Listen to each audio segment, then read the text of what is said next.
love me. Tell me pretty lies, look me in the face. Tell me that you love me, even if it's fake.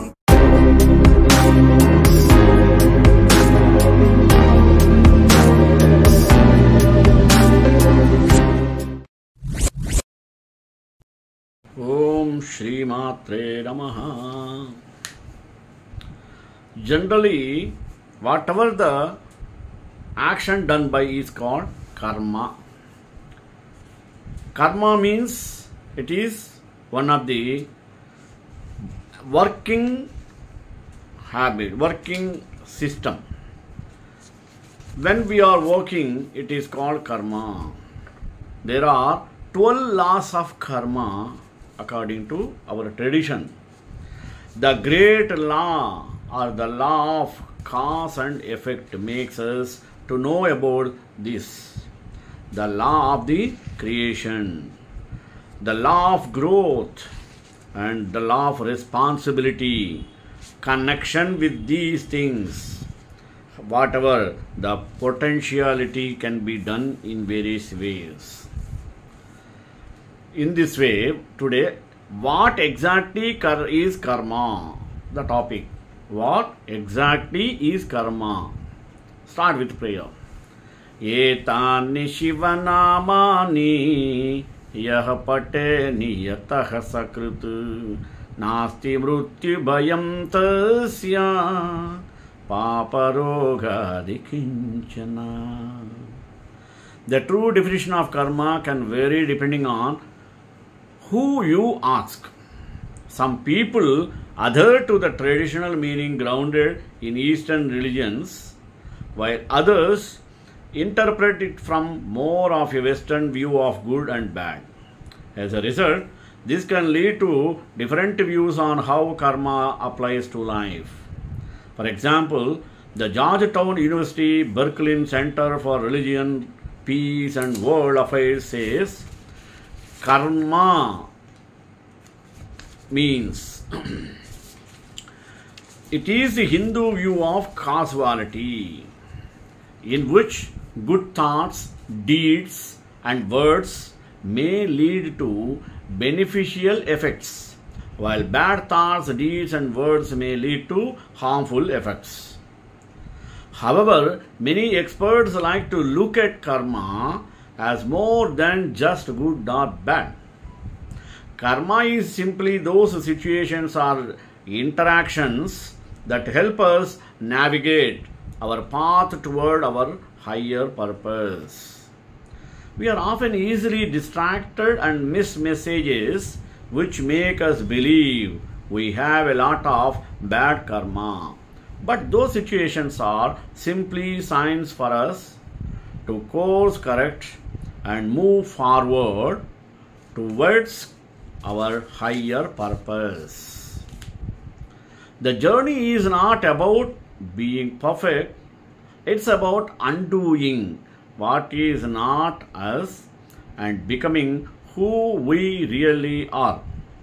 A meditation and mindfulness experts looks at karma as a cycle of cause and effect that's about action, not result. Karma is a philosophy of how to live our lives so we can truly become the best version of ourselves and live the most fulfilling life we desire. And since the future is not set in stone, Patel says we can change the path of our life by the choices, thoughts, and deeds, etc. Choose right now. What are the 12 laws of karma? There are 12 laws for karma. Let us find out what are they. Everything in energy, including your thoughts and emotions, which are energy in motion. So in a sense, everything you do creates a corresponding energy that comes back to you in some form. Simply, everything you do creates either a positive or a negative consequence. Using karma as a set of powerful guidelines for your life can incentivize you to be more mindful of your thoughts, actions, and deeds before you make your decisions. With that in mind, think of the laws of karma as guidelines to follow as you go through daily life. The 12 laws of karma can help you understand how karma really works and how to create good karma in your life. Now let us look at each of these laws in more detail. Among the 12 laws, first law, the great law or the law of cause and effect. When most people talk about karma, they are likely referring to the great law of cause and effect. According to this law, whatever thoughts or energy you put out, you get back, good or bad. In order to get what you want, you have to embody and be worthy of those things. It is a concept of what you reap, you sow.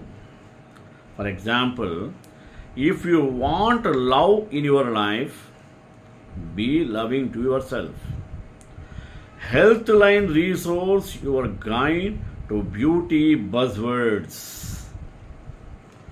Confused about which skincare ingredients line up to the hype? You are not alone. Find out which products are worth using or worth skipping. It is a kind of knowledge to be decided. Number 2, the law of creation. The law of creation underscores the importance that life does not just happen to us. To make things happen in your life, you need to take action. Instead, waiting for something to magically come your way. You are the co-creator of making what you want based on your intentions. She recommends asking yourself what you need to release so you can create a space for the thing you desire to show up. Also consider how you can use your skills, talents, and strengths to create something that not only benefit you but others too. The third law, the law of creation. According to Paul Harrison, creator, the daily meditation, the law of humility is based on the principle that you must be humble enough to accept that your current reality is the result of your past actions. For example, if you are blaming your colleagues, taking any topic, or for your poor performance at work, Harrison says you must accept that you created this reality by not performing as well as you could have. Fourth one, the law of growth. Growth starts within us. To positively shape the world, you need to start with yourself. That's because real change or personal growth begins with what you have control over, which is yourself, not others. The law of growth also looks at the things you can't control and how you deal with accepting this fate. Ultimately, your focus should be on you, not trying to control the people or things around you. Next, fifth one, the law of responsibility. Alex Strom, he is one of the yoga instructor based in Seattle, Washington, says the law of responsibility is her favorite law to teach in class. It's a reminder that you own what happens to you in your life. It's a great reminder that what happens to you is because of you, isn't it? This eliminates the opportunity for you to look outward to find the cause of your problems. She likes to use this to describe the karma law of responsibility. You are the product of the choices you make. Sixth one, the law of connection. This law of connection is based on the principle that everything in your life, including your past, present, and the future, are connected. Who you are today is a result of your previous actions, said by Harrison. And who you will be tomorrow will be the result of your actions done today in this earth. Basing on this, you can say the answer for tomorrow.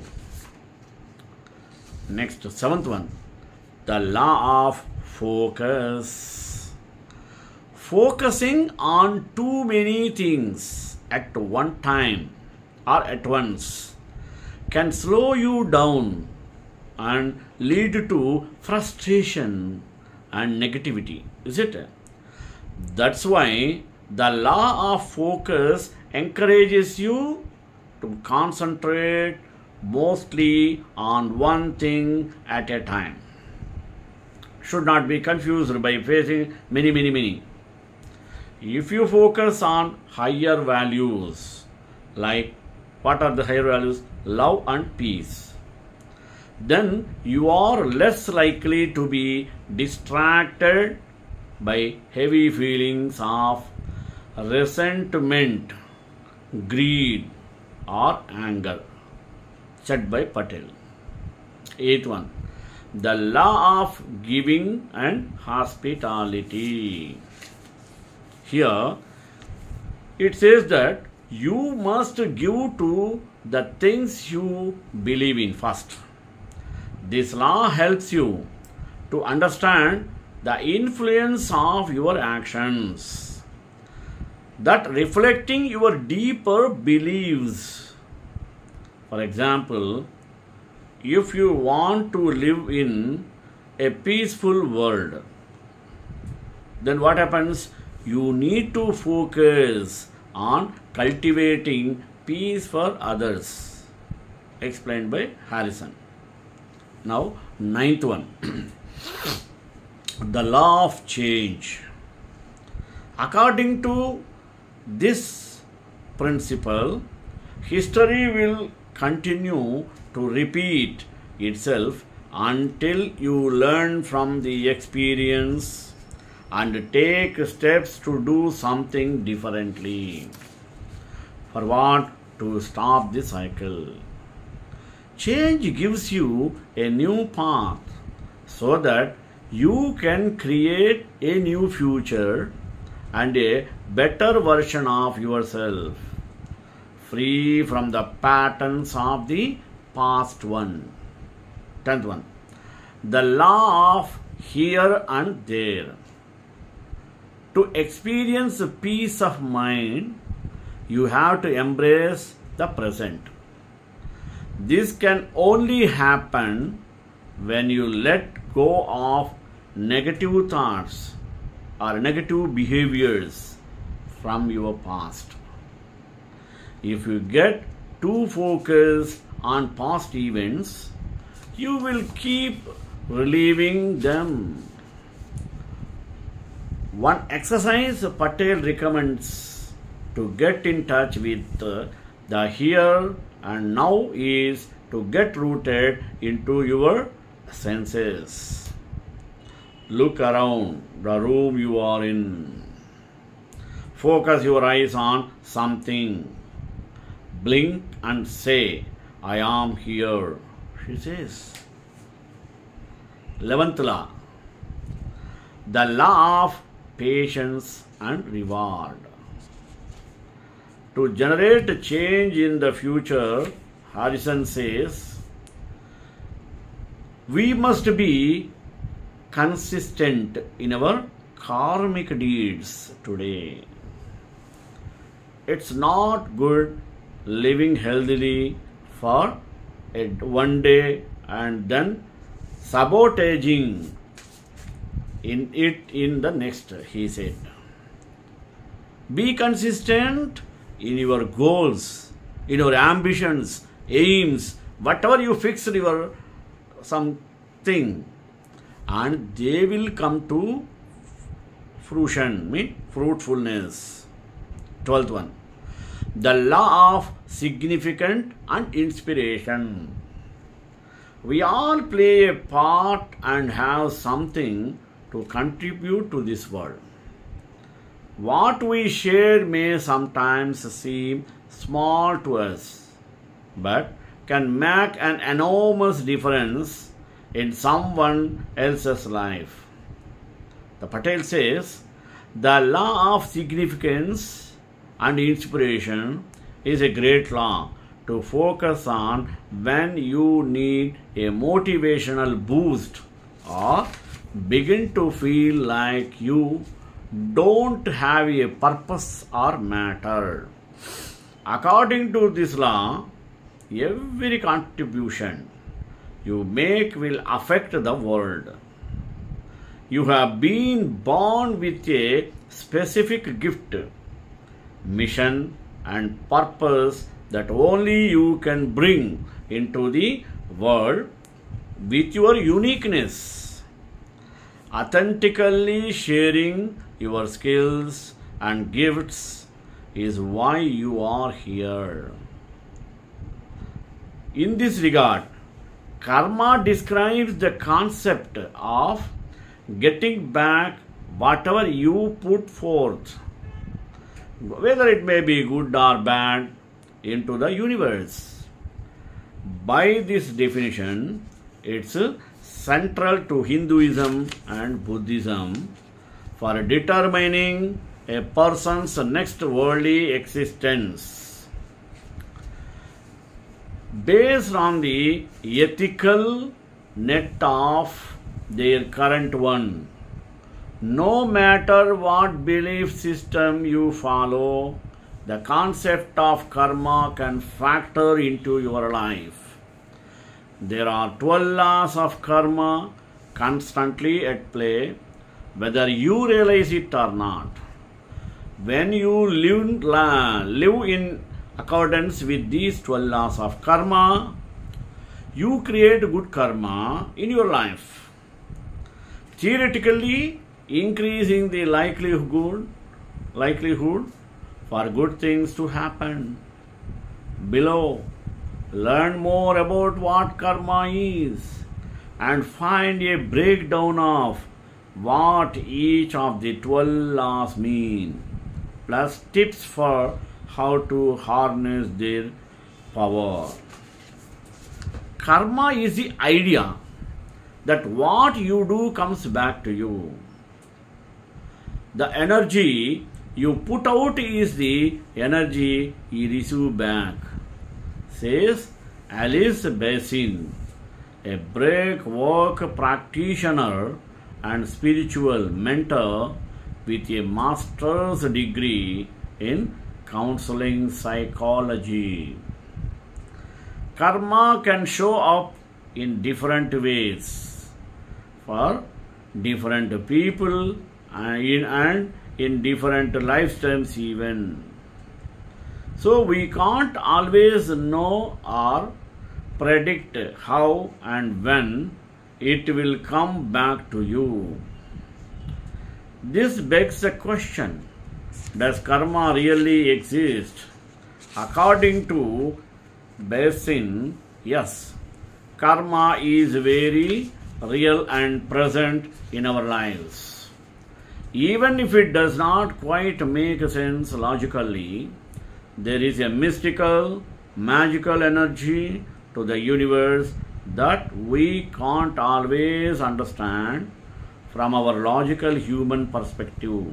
She says, if you are feeling a bit skeptical about karma's existence, take a retrospective look at your own life or the lives of others, and you will likely find real life examples of karma in action. Different types of karma.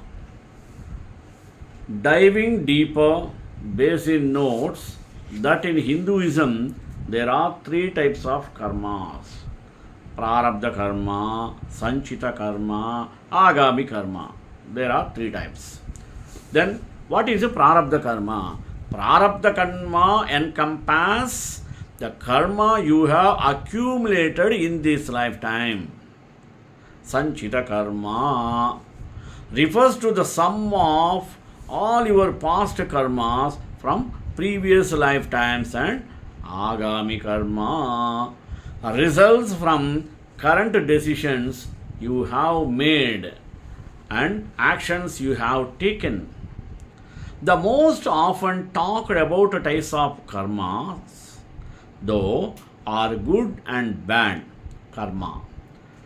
Basin explains that good karma is when you make positive contribution to the world, such as helping someone in need, paying someone a genuine compliment, or even smiling at a stranger.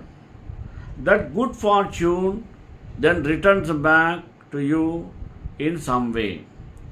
Maybe you meet loving people in your life, receive unexpected money, or things just work out well for you.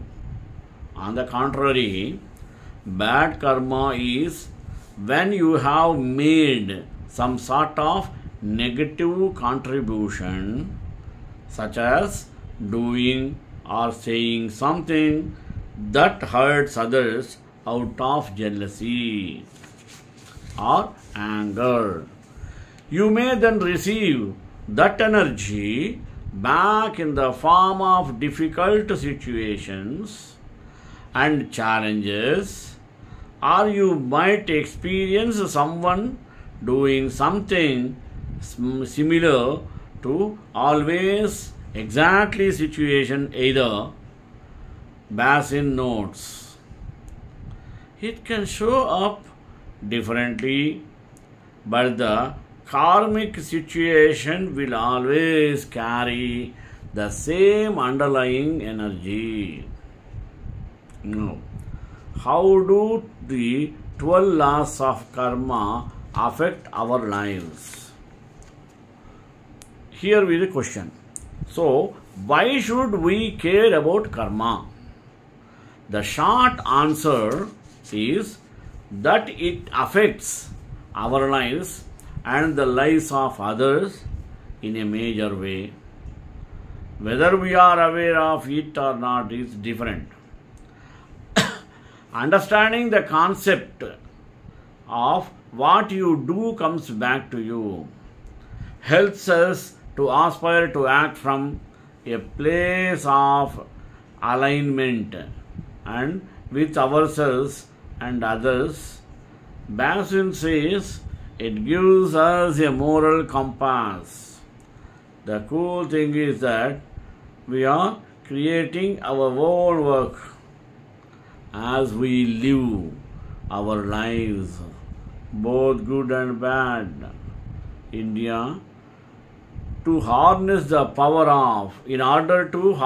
power of the 12 laws of karma, we must intentionally create good karma by making positive contributions to the world from a place of sincerity.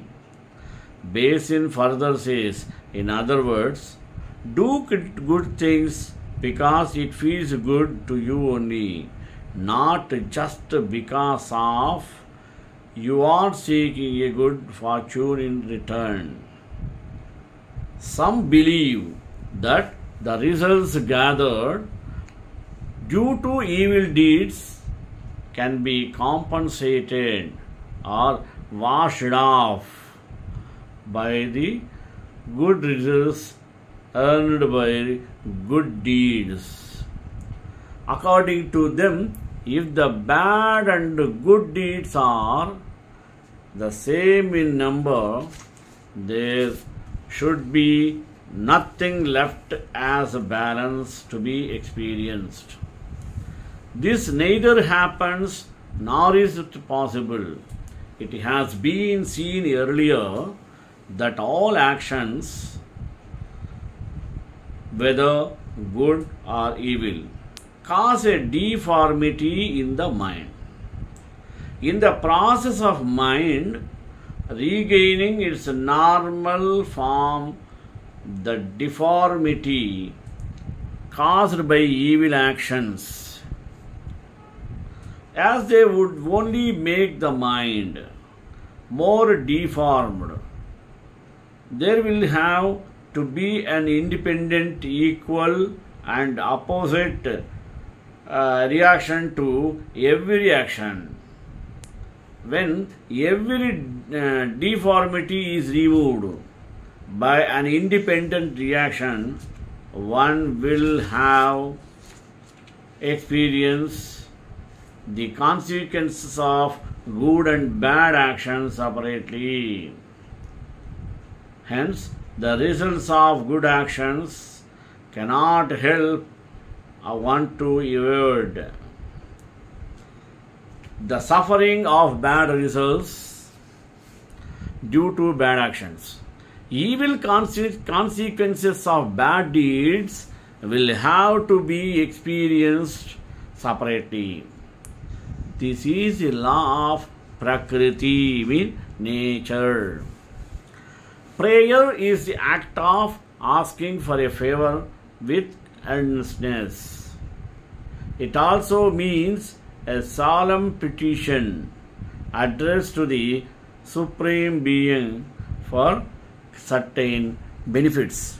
One prays to God for something which one does not possess or things one does not possess.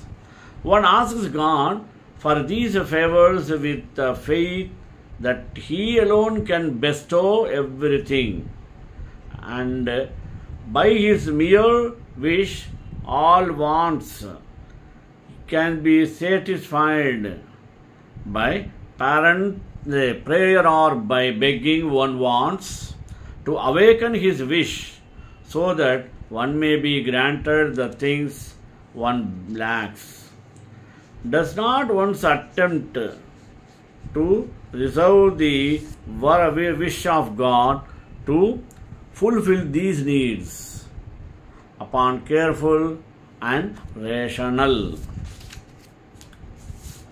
thinking appear to be a reminder to God to give one something of which God has kept one deprived. It would otherwise not be necessary to remind Him in prayer of that thing or to be arouse His wish to give. For example, if one is in need of money, one would with the faith The God alone can give. Pray to him for the favor of giving one money.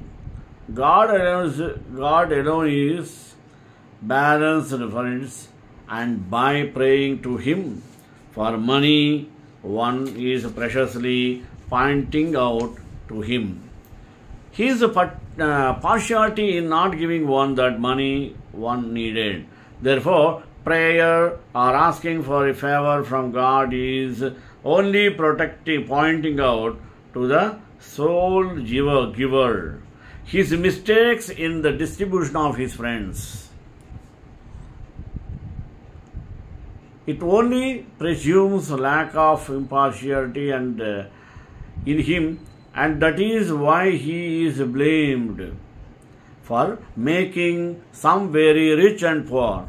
One who performs actions will also bear the consequences, and blaming God for it is his particularity is not going to the same one from being the consequences.